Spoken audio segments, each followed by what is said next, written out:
Mon Dieu, j'écoute un matin, j'ai mal à l'estilo, là, c'est le collement là, c'est tout à mal.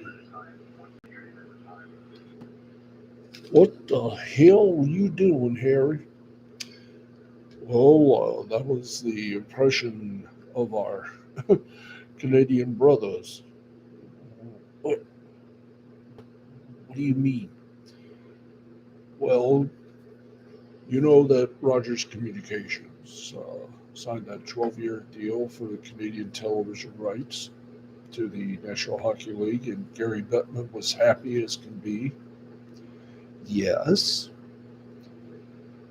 The deal started in 2014, in the 2014-2015 season. Yes. They have, now, the end of that contract is in the 2025-2026 season. Yes. You got a bonus thing coming up tonight, Steve, and that is you get to tell us all the Stanley Cup winners from the 2014, from the start of the 12-year deal to presently. They're in trouble again. Yeah, I can see it right now, and might as well just call it as we see it. Oi, Canada. Hit it. Live from the Tom O'Neill Memorial Studios on the fourth floor of the Park Forest apartment complex somewhere in Jackson, Michigan. This is Steve Sporty Balls. It's sports, it's comedy, it's an hour. Get used to it. I'm Harry Von Stuttgart, and here's your host. He'll never leave. Steve the Baxman Baxley. Hi there. Welcome to the broadcast. I am here. I am the Baxman. The producer of this broadcast is a stable human being with communicative ideas that we like to follow. He is, of course, the wizard. He knows gaming like the back of his hand.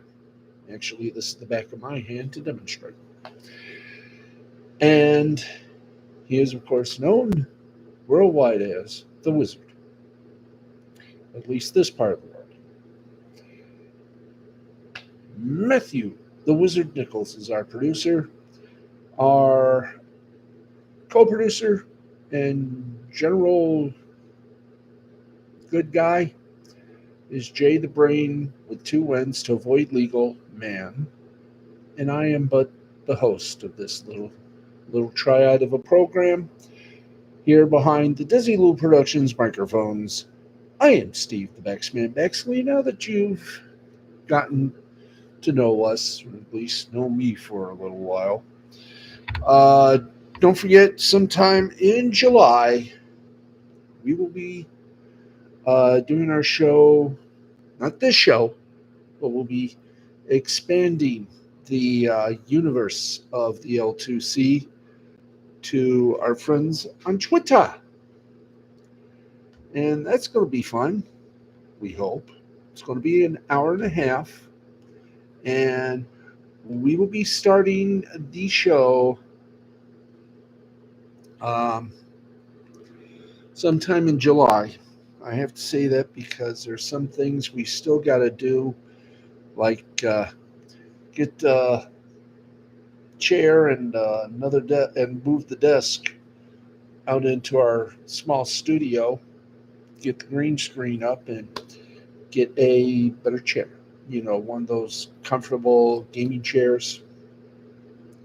And our green screen is going to have some good ideas. Then there'll be those days that we will be moving the entire operation without the green screen outside in at our balcony area, which again, there's a studio that we're going to be using for the sports show and the Twitch show. There is the outside world. We'll be doing our shows sometime late summer on our balcony I'm thinking strongly of getting somebody to build us like a little safety set, uh, a little something to just take out there and a little protection. We'll talk about that when the time comes. But right now, time has come for us to say, oh boy, ABC and ESPN, have you got your tip shoes on? Because it looks like uh, Thursday and Saturday, maybe the no, not Thursday, Friday and Saturday could be the last games of both the NBA and the NHL seasons. Oh boy, whoever thought I would be cheering? Whoever thought I would be saying the following to ABC? Um, Sorry, Mickey. Anyway, let's get going with our little show of shows here. We got news items. We got no highlights. We got, of course, my assignment, which is the list of Stanley Cup champions from the time the 12-year, $2.5 billion NHL Canadian TV rights deal began to present time. Reason? Remember, I said this was a Canadian this was the rights to Canadian television, the NHL Canadian TV rights, which used to belong to the CBC, but now, well, oh boy. But we are going to deliver um, who won the Stanley Cup and who didn't. I'll give you all that because I think there was only what, three Canadian teams in the Stanley Cup, or am I wrong? Well, we'll figure it out. They're doing an ad for the NBA Finals, which could end. Yep, Friday at 8:30 is Game 4. Oh boy, are we really going to be in a penadled panic? Yes, but to be bold and to be blunt, um, I who would have thought that both major finals, NHL and NBA, could both end NBA Friday, NHL Saturday. Amazing, isn't it? Hello, speaking of which, hello to our friend and our leader of gamers, Nat Ed Nitty. How are you? Hope everything is well. A little bit later on, when we close the show, I got to tell you why I feel so good. I just feel like something happened this morning. I can't explain it, but something happened that really, truly just made me understand things. I needed a sign, and I got it. I freaking got it. That'll come up shortly. Right now, um, let's get on to the cha-cha dance of cha-cha dances. And hello, hello, hello. Let's get to it. Um, Hi there. Let's get to it. Let's get to the big noise here. The Jacksonville Jaguars quarterback, as the story pops up, so I can read this. No, we've gone 9 minutes 30 seconds. The Jacksonville Jaguars and Trevor Lawrence have reached an agreement on a 5-year, $275 million deal, making him tied with Joe Burrow for the highest paid quarterback in NFL history. Jonathan Jones, the CBS Sports senior NFL insider, blessed. Lawrence becomes the fourth quarterback to to make $200 million fully guaranteed in a contract joining Deshaun Watson, $230 million guaranteed in his 2022 deal, Joe Burrow, $219.101 million in guarantees, and Justin Herbert, $218.7 million guaranteed. Lawrence gets $142 million at signing and will make an average annual salary of $55 million per year, tying Burrow for the biggest per year salary in the league. Lawrence is entering his fourth year in the NFL and had a fifth-year option in 2025 set for $25.7 million before the extension.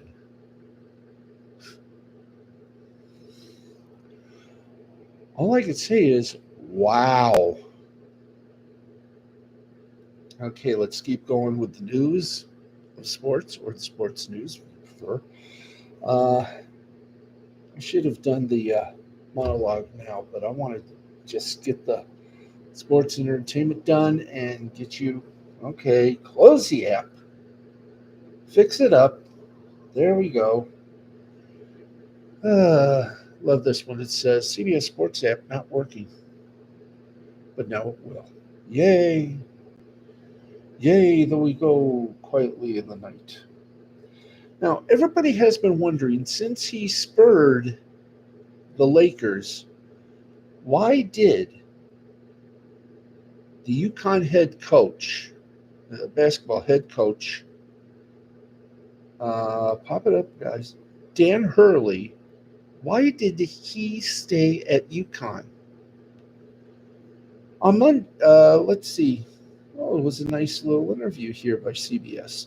On Monday, UConn coach Dan Hurley turned down a 6-year, $70 million offer to coach Los Angeles Lakers. And instead, he stayed with UConn to three-peat. I'm going to take off the earphones here and just do it like this.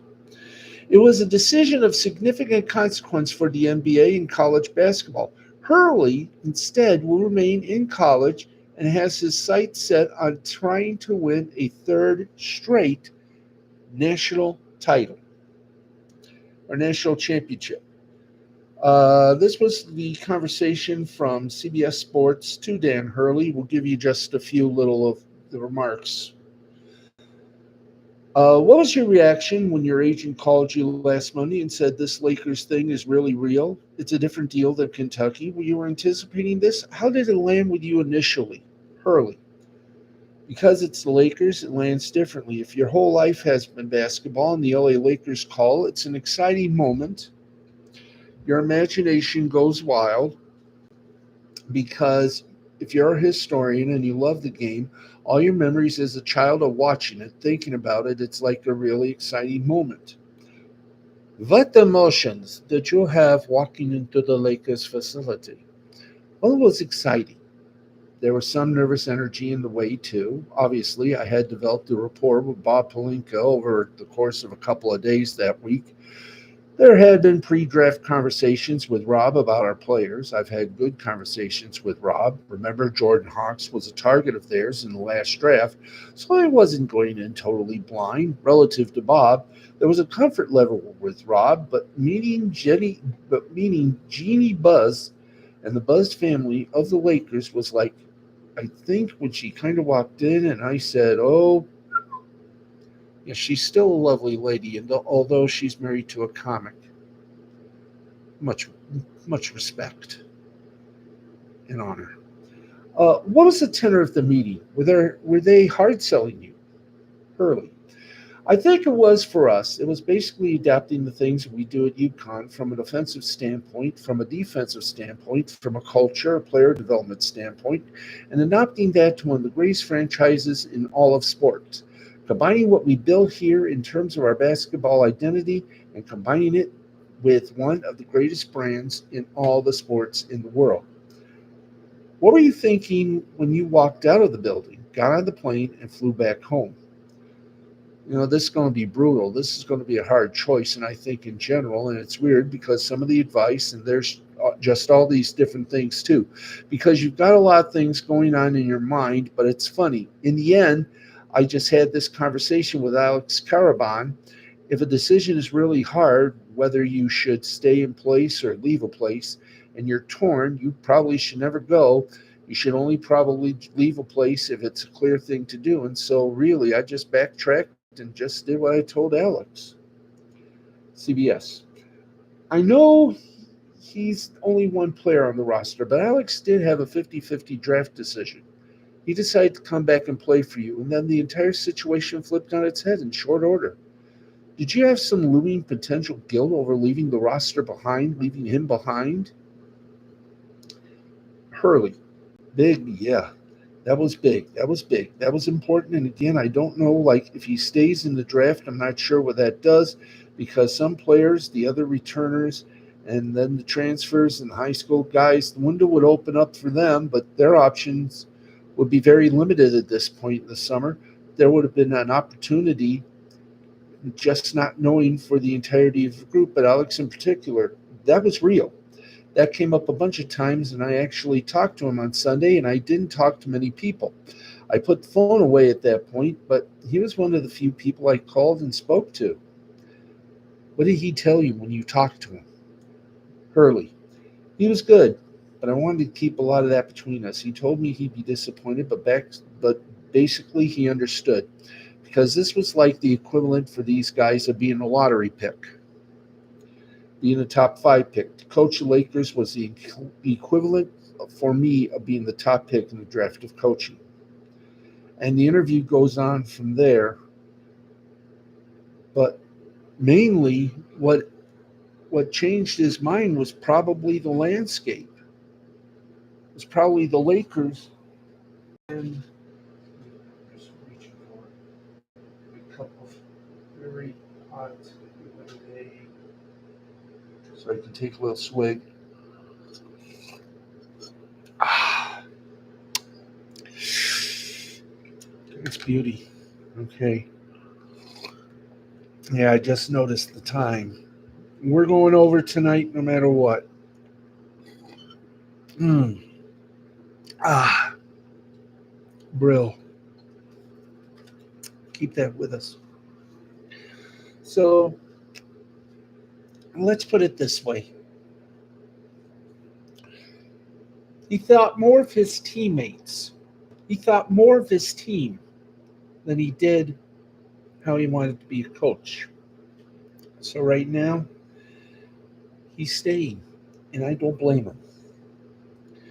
So now, the Lakers, humiliated because of this on national television, decided to go for number 2. Their second pick for coach. ESPN ESPN NBA analyst J.J. Redick, who will formally interview with the Lakers this weekend. You might as well just make it, you might as well make it Saturday night because he's got nowhere else to go. Because Saturday night, Friday, well, let's put it this way. Friday is going to be his last night no matter what.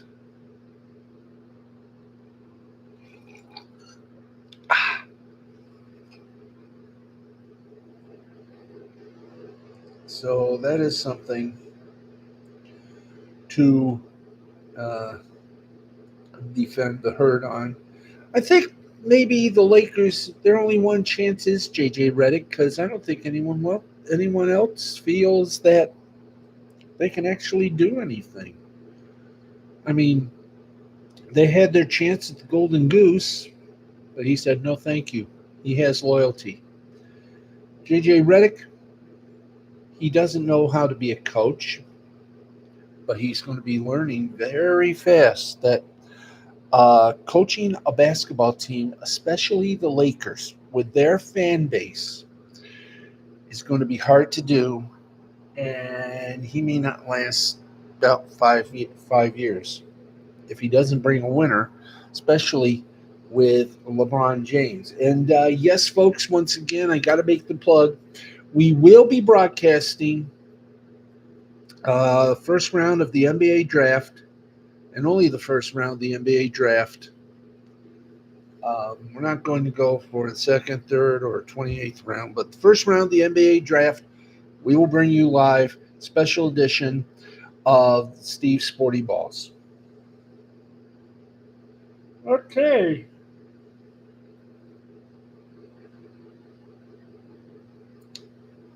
What else have we got? Oh, yes. We got a little brochette, a little breaking news here for you in the NBA. So let's give it to you, and then we'll go to the golf and everything else. But here we go. Little breaking news just to give our show here a little grounding. Illinois star guard Terrence Shannon Jr. was found not guilty Thursday after being charged with one count of rape and one count of sexual battery. A jury in Douglas County, Kansas, deliberated 90 minutes before delivering the unanimous verdict in the case. Shannon was charged with rape or an alternate count of sexual battery, a felony, on December 5th after an incident at a bar on September 8th, 2023, while in Lawrence, Kansas for the Kansas versus Illinois football game. Shannon subsequently missed 6 games while suspended by the university before successfully suing the school to return to play while criminal proceedings played out. Come on. Wow. Illinois suspended Shannon, citing a zero-tolerance sexual conduct policy, after which he missed 1 month of action and 6 total games before his attorneys filed a restraining order against the University of Illinois seeking immediate reinstatement while claiming due process was not granted. He turned himself in to authorities on December 28th and was released on $50,000 bail. By the way, we have reached halftime. It's 10:30 p.m. We've been on the air now for 22 minutes. Got to say that, you got to be pumped. Shortly after submitting to law enforcement and his release, Shannon on January 2nd penned a 1,366-word letter addressing the University of Illinois Student Athlete Conduct Panel, where he declared his innocence and asked for the suspension to be overturned. He missed more than 2 more weeks before returning to the floor on January 21st. Shannon had a career year for the Illini in 23-24, where he finished second among Big Ten players in points per game to 23.0. As a fifth-year senior, he ranks number 29 in the latest CBS Sports NBA Draft Prospect Rankings and could be a late first-round pick in the draft, which is scheduled for June 26. We will bring it to you live.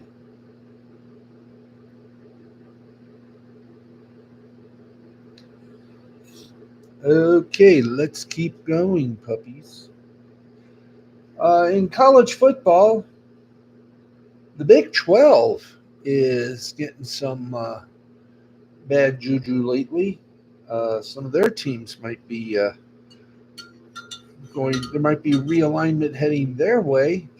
And by the way, the Oilers just scored. It is now 4-2 with 13:58 remaining. Now, if they can score 3 more times, they may have a victory. The Big 12 is exploring the possibility of selling its naming rights to a corporate sponsor that could drive hundreds of millions of dollars into the conference, sources confirmed to CBS Sports. The deal will be the first of its kind in college athletics, sparked by the growing need for new revenue streams as the industry prepares to share with players as part of its multi-billion-dollar House versus NC2A settlement. Big 12 Commissioner Brett Yormark presented the naming rights proposal to conference administrators during a meeting in Dallas in late May. First reported by Yahoo Sports, the idea is to drop the big from the conference name and replace it with the corporate sponsor, though the 12 will likely be retained, according to a source familiar with the proposal. Conference USA is also aiming for a multi-million-dollar naming rights sponsorship, also according to Yahoo Sports. The Big 12 is attempting to close its financial gap with the SEC and Big Ten, which will soon dwarf the other Power Four conferences in revenue. Come on, where's the story? You got to have the story, people. Hmm. Come on, where's the story of a lovely lady who had three kids of her own? All of them were hair of gold, like the other, the youngest one in curls. Okay, it's okay. Do we have anything on the other side? Please, please. Stroke the teleprompter easy. Come on, come on, come on, come on. Purr, purr, purr. Ah, boy. Okay, there we go. The Big 12 is attempting to close its financial gap with the SEC and Big 10, which will soon dwarf the other Power 4 conferences in revenue with their television deals and college football playoff payout. The Big 12 is set to earn $12 million per team annually in the new 12 team CFP ranking. For new CFP ranking fourth among power conferences, Big 10. All right, close it. Jeez. Open it back up. Okay, close system UI. Just once, I'd like to have no technical difficulties in doing this broadcast.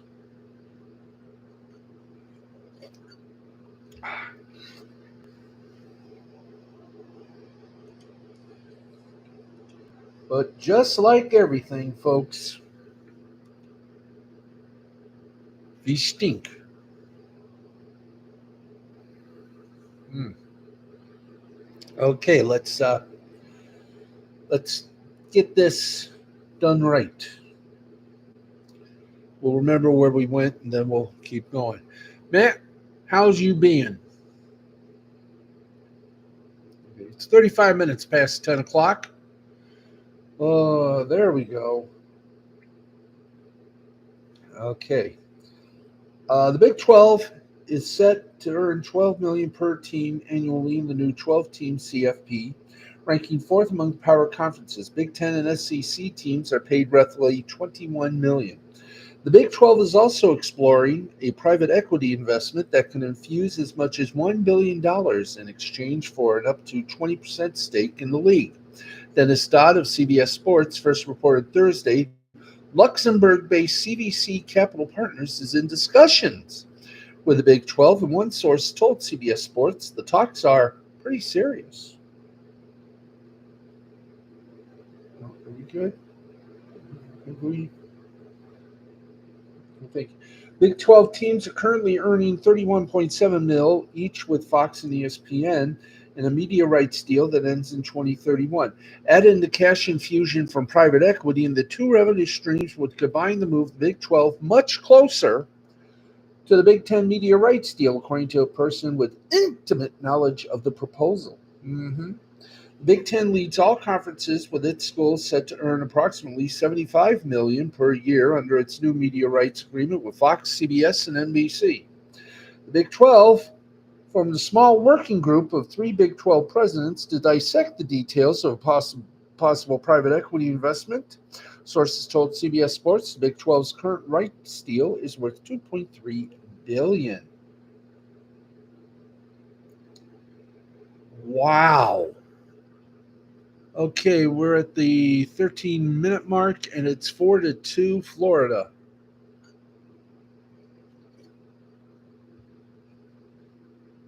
All right.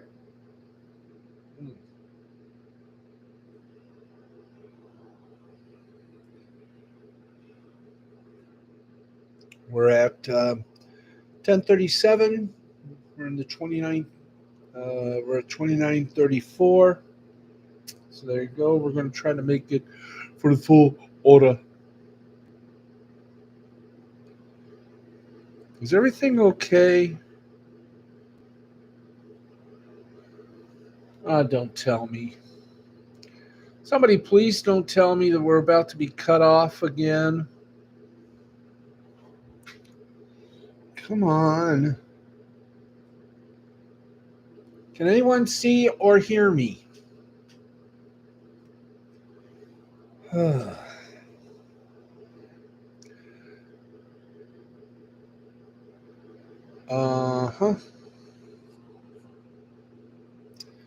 Okay, I think we're getting back.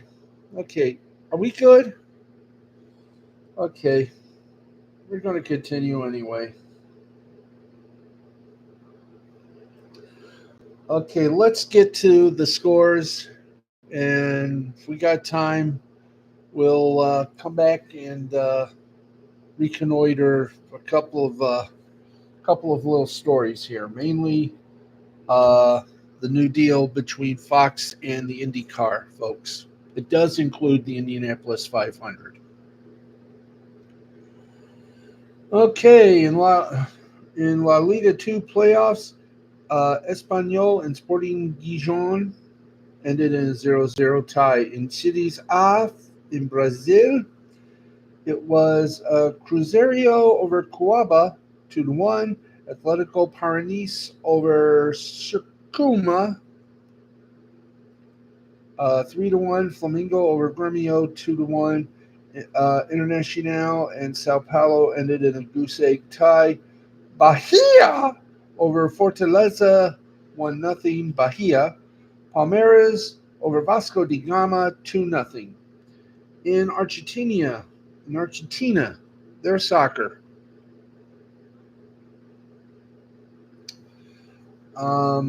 Deporto Riestra beat River Plate 2-0.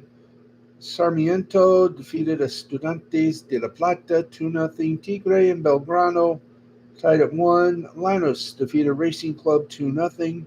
And Instituto Cordoba defeated Newell's Old Boys 2-0.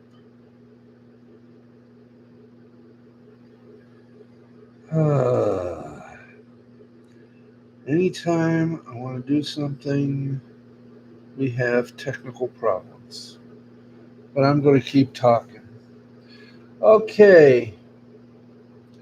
In Major League Soccer Next Pro, Inter Miami and Columbus Crew tied at 1. Orlando tied with Chattanooga 2-2.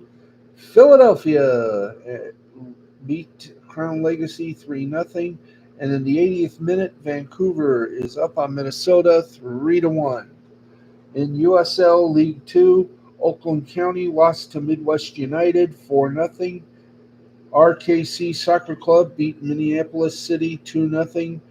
Flatrons Rush and Albion SC Colorado still not started yet. And Redlands and Southern California Seahorses also not yet started.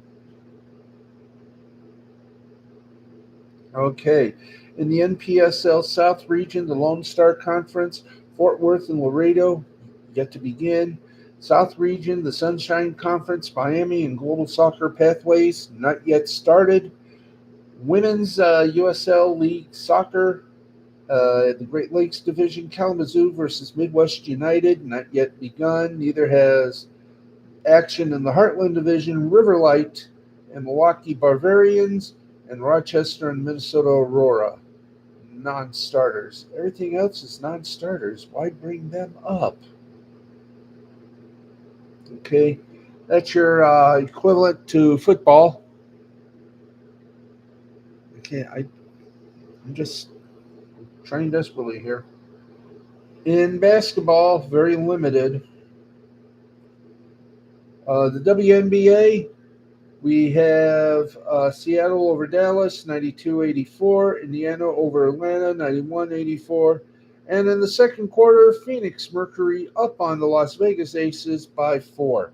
Let's get you down now to ice hockey. Yay.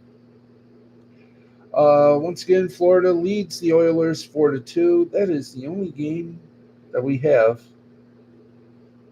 coming up. So we got that. We got plenty of time. So let's get you some baseball scores. Let's get you something because I have a feeling nothing is happening here. So let's get you some baseball scores from the Major League Baseball games going on. First, let's get you a golf update. In the first round of the U.S. Open, Roy, Rory McIlroy, yeah, no, it's McIlroy, Rory McIlroy, and Patrick Cantlay. Thank you. I'm really screwing up tonight, aren't I? Tie for a lead at 5 under. Ludwig Aberg is at 4 under in third place. We have a tie in fourth place. Matthew Pavon and Bryson DeChambeau, both with 3 under. In Major League Baseball, mid fourth, these 3 games still going on. In the bottom of the fourth inning, Diamondbacks lead the Angels 4-1. In the bottom of the fifth inning, White Sox lead the Mariners 2-1. In the top of the third inning, Rangers over the Dodgers 2-0. Final scores: we got them, you got them too. Braves over the Orioles 6-3. Tigers over the Nationals 7-2. Royals over the Yankees 4-3. Cardinals over the Pirates 4-3. Rays over the Cubs 3-2. Mets over the Marlins 3-2. Red Sox over the Phils 9-3. Twins over the Athletics 6-2. We've done the soccer and the NHL. Okay, we are having a little technical issue tonight. Hopefully, you'll be able to watch this on replay. We're just going on here. I wish I could see the chat, but right now, I'm just seeing the time that we're on here. So what is going to happen? Very simple.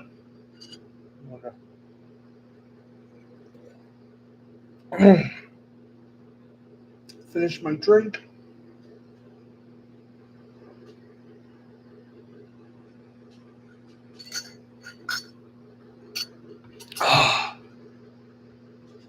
Fantastic. We got 15 minutes left of the show. I hope it gets replayed. So here we go. Sorry for the technical issues. How am I going to end the stream? Oh boy. Come on. Well, I don't know how we're going to do it, but we're going to do it. Or maybe we'll just give up. Everything's supposed to work. Why aren't you working? Come on, baby. Give us some love. Okay, anyway. Where are we going? Oh, boy. Okay. Let's give you the action if we can. Let's do what we do normally, and that is... Oh, screw up. No. That is, let's go for some entertainment news and what sport we can bring you as we continue to do this show.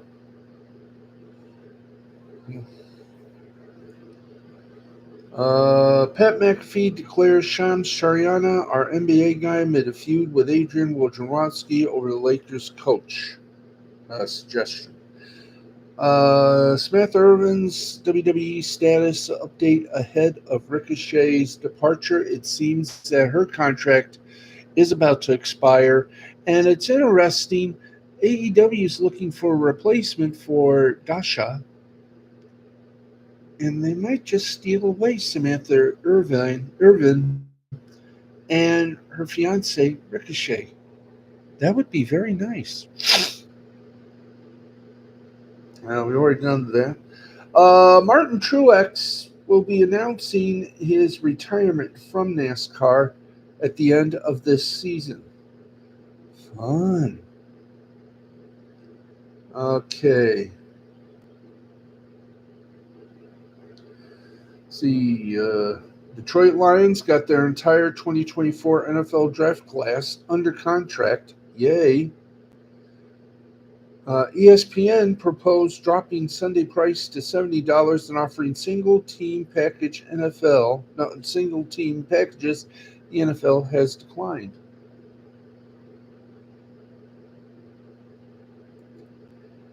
And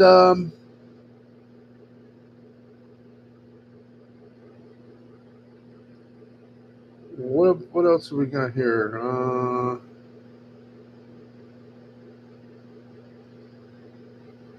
Yeah, okay. Here we go. Of course, our friends at FS1 Race Hub had their final episode tonight, and that does it for us. Well, not just when I say us, I mean race fans, because now we have no place for any NASCAR news. We're at 5:11 right now in the third. Florida leads Edmonton 4-3. Edmonton has got a score now, or it could be all over.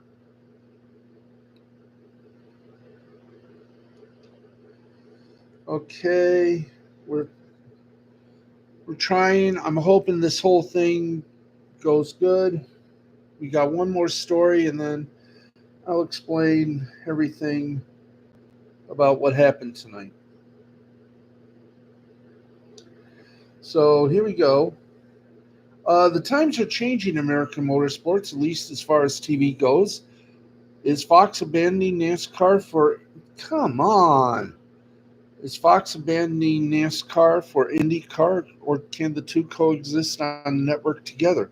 It was announced that Fox and IndyCar struck a new media rights deal. The network, which has received harsh criticism for its NASCAR broadcast, is not only adding IndyCar, Fox will air all 17 paying races on the Big Rock Daddy Fox. Jeff Gluck of The Athletic drew a quick comparison how NASCAR is currently broadcast on Fox and FS1. The network will carry 14 Cup Series races in 2025, but only 5 of those are scheduled to be on the main network. IndyCar also gets 2 additional days on Fox with qualifying for the Indianapolis 500. Now, maybe to NASCAR fans, it sounds like Fox is making a big investment in IndyCar. However, it also sounds like they're making a priority for the sport over the already existing NASCAR product, a product they just renewed the media rights to, worth in total 7.7 billion over 7 years. Then again, what will it be like to have the Daytona 500 and the Indy 500 on the same network? What about doubleheader weekends of racing on Fox? They lose out on the Coca-Cola 600, but adding the Indy 500 more than makes up for that. But there are concerns for NASCAR and IndyCar fans when it comes to the Indy 500. NBC did a great job of making it feel like the hugely important race that it is, even with the issues that Peacock has as a streaming platform and lack of promotion. Largely, it was a solid project to watch. Now, fans have a right to be concerned that the problems that plague NASCAR races from a production standpoint could bleed into IndyCar coverage. Perhaps it'll raise the overall value of quality of both. If I'm a NASCAR executive, this move from Fox doesn't make me too happy. A quick look at ratings will tell you that the Cup Series has more value. Also, what happens if and when Fox decides to move the IndyCar races to FS1 in 2026 or 2027? Fox has put an effort into the IndyCar broadcast. They have to learn from the mistakes they made in the Cup Series. Motorsports fans deserve better. It also feels like Fox may not see themselves making it to the end of the new NASCAR media rights deal. Well, we wish them well. Okay, we got a minute 57. Edmonton, if you're going to score, you better score now. Let's see. Yeehaw, hoobity-doo. Okay, I think we might as well just go for a conclusion here. Um, yeah, we've done the scoreboard, and now you got to talk about what happened this morning. As you know, I've been a little bit depressed ever since my mom passed, and I've been trying to find the silver lining to everything. And this morning, I woke up to something very unusual, and I screenshot it. I'm going to share it with Matt. Coming up, I've shared some of it with all of you folks out there. There is a company called Limesen. They make shirts, coats, sweaters, hoodies. And I don't know if it was a coincidence or if it was, well, a sign. Me, I believe it was a sign that I've been needing to see. What this sign said was very simple. And I wish I could put it up here, but I'm having tech issues. So let me just put it to you this way. It was an ad, and the shirt said, "It's a Baxley thing." And that got me smiling to the point that nothing else mattered. That all the bad things that have occurred to me have finally been destroyed by this one bit of shirt advertising. And for that, I am grateful because I am now smiling. I am happy. And believe me, I needed it. So there you go. We're going to end the stream, I hope. Uh, so I thank you folks for being a part of it. And we will see you all again tomorrow, hopefully on a full show. Thank you. And good night, everybody. Can't even end the damn stream. There we go. Okay, that was exciting. Thank you all for watching. We got about 5 minutes, and I don't know if everything we just said is going to show up on the final wheel, but I hope it does because we talked about everything. Thanks, everybody, for watching, and I will see you folks tomorrow night at 10 p.m. Eastern, 7 p.m. on the Pacific time zone. Thanks for watching. I'm the Baxman for our producer, Mr. Matthew Nichols, and Jay the Brain with two N's to avoid legal man. I'm Steve Baxley, the Baxman. I'm Steve the Baxman Baxley. Either way I can say it, it's been done. Thank you very much for watching, and it looks like Florida is about to become the Boston Celtics and push Edmonton to the brink of disaster. But we'll keep it here for the last minute of action. And tell you right now, Edmonton's going to do everything possible. But it is not over yet. An empty net. Obviously, Edmonton's goalie has taken off, and now we have 48.7 seconds remain. And face off just given to Florida.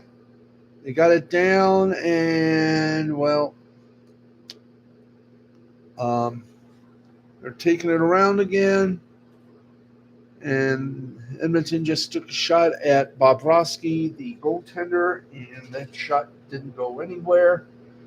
They got 20. They got about 2 seconds. One, and Florida has done to Edmonton what the Celtics have done to the Mavericks in about 9 seconds. 8 seconds. 7, 6, 5, 4, 3, 2, 1. That is it.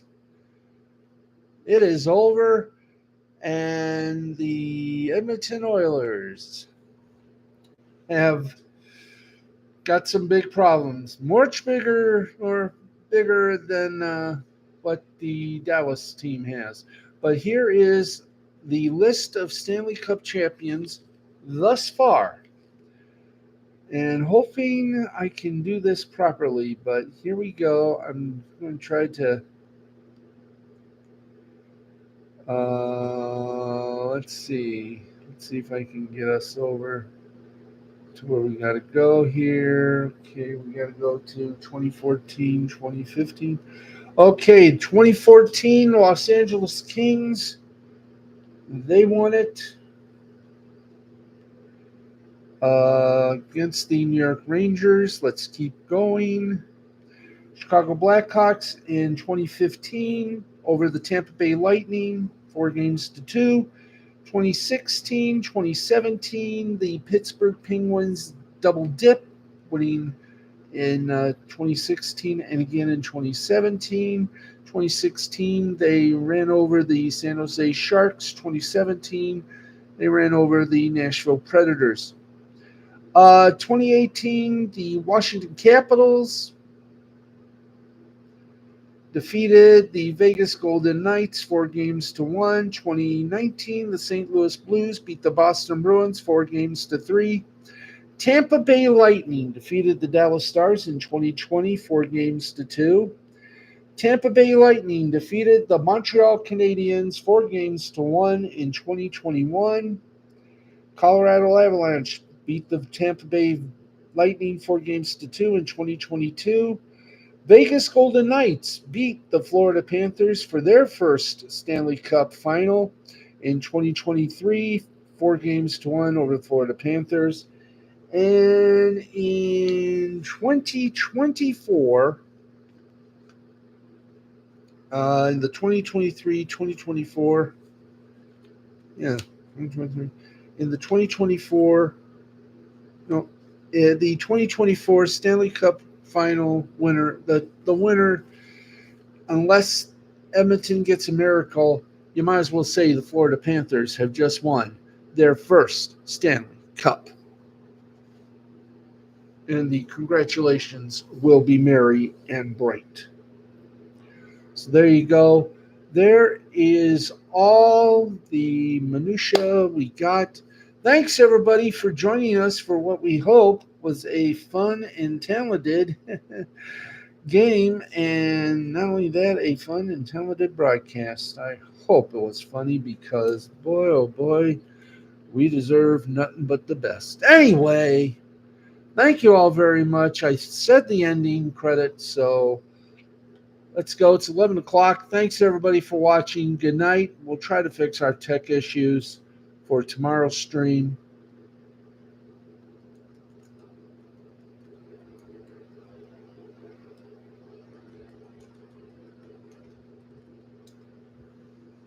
So we'll talk to you guys tomorrow. Thanks, everybody, for watching. This has been a presentation of Mystifying Creativity Productions in association with the L2C Media Network. Thanks. Good night, everybody.